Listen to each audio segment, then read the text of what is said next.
ম্যাজিশিয়ানদের বোকা বানানো কতটা ইজি জাস্ট এই ভিডিওটা দেখলে বুঝতে পারবেন। বেসিক্যালি ঘটনাটা হচ্ছে 1906 সালে হ্যারি হুদিনি নামক একজন ওয়ার্ল্ড ফেমাস ম্যাজিশিয়ান, যে পুরো ওয়ার্ল্ডের মধ্যে বিখ্যাত ছিল তার তালা আনলক ট্রিক্সের জন্য, যার কাছে কিনা বিশ্বের কমপ্লেক্স থেকে কমপ্লেক্স তালাগুলো খুলো জাস্ট বা হাতের খেলা ছিল। একদিন সে কনফিডেন্সের জোরে পুরো ওয়ার্ল্ডের মধ্যে একটা চ্যালেঞ্জ দিছে যে বিশ্বের মধ্যে এমন কোনো তালা নাই যেটা কিনা সে 1 ঘন্টার মধ্যে আনলক করে বের হতে পারবে না। বাট শর্ত হচ্ছে সে যখন জেলখানার মধ্যে যাবে তার প্রফেশনাল সেই ম্যাজিশিয়ান স্যুট পরে যাবে। ওয়াশিংটন ডিসির একটা পুরনো জেলখানা, যখন কিনা এই চ্যালেঞ্জের সম্পর্কে তারা জানতে পারছে তারা কিন্তু সাথে সাথে অ্যাকসেপ্ট করে নিয়েছিল। হাজার হাজার মানুষ এসে ভিড় জমায় ওই জেলখানার বাইরে তার এই অসাধারণ ট্রিক্স দেখার জন্য। অ্যান্ড কথা অনুযায়ী হ্যারি হুদিনিকে ওই জেলখানার একটা সেলের মধ্যে নিয়ে ওই জেলখানাকে আটকাইয়ে দিছে।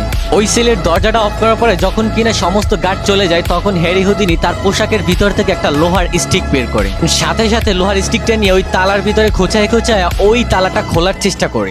যেইখানে কিনা তার প্ল্যান ছিল ওই 1 ঘন্টার কাজটাকে সে 10 মিনিটে সেরে ফেলে পুরো ওয়ার্ল্ডকে চমকাইয়ে দিব, সেই জায়গায় 2 ঘন্টা পার হয়ে যাচ্ছে কিন্তু তালা আনলক করতে পারতেছে না। সে এইটা বুঝতেই পারতেছিল না যে এটা এমন কোন তালা যেটা কিনা সে আনলক করতে পারতেছে না। আর তার সারা জীবনের কনফিডেন্স কয়েক সেকেন্ডের ভিতরে কিন্তু উধাও হয়ে গেছে। তার শরীর দিয়ে ঘাম পড়া স্টার্ট হয়েছে। যেই সময় হ্যারি হুদিনি পুরো গিভ আপ করে ফেলবে সেই সময় রাগের মাথায় ওই গিটটাকে অনেক জোরে টান মারে, সাথে সাথে সেটা আনলক হয়ে গেছিল এবং সে বুঝতে পারছিল যেই তালাটা সে খোলার জন্য এতক্ষণ যাবত চেষ্টা করতেছিল সেই তালাটা শুরু থেকে কিন্তু খোলা ছিল। জাস্ট একবার চিন্তা করেন, যার কাছে কিনা বিশ্বের কঠিন তালাটাও খোলা বা হাতের ব্যাপার ছিল, ইভেন সেও বুঝতে পারলো না যে ওই জেলের তালাটা লক ছিল নাকি আনলক ছিল। আর এইটার মাধ্যমে একটা মেসেজ দিতে চাইছিল হ্যারি হুদিনি পুরো বিশ্বকে যে তালা বেসিক্যালি ওই জেলের গেটে ছিল না, তালা ছিল মূলত তার মাইন্ডে। আমরা আমাদের লাইফের অপরচুনিটি গুলোকে এতটা কমপ্লেক্স করে ফেলি যেন আমাদের মাইন্ডের মধ্যে একটা আসলে তালা তৈরি হয়ে যায়। লাইফের মধ্যে একটা সময় এতটা সেলফ ডাউট চলে আসে যে আমরা আমাদের পটেনশিয়াল গুলোকে একটা সময় ইম্পসিবল নামক শব্দ দ্বারা লক করে ফেলি।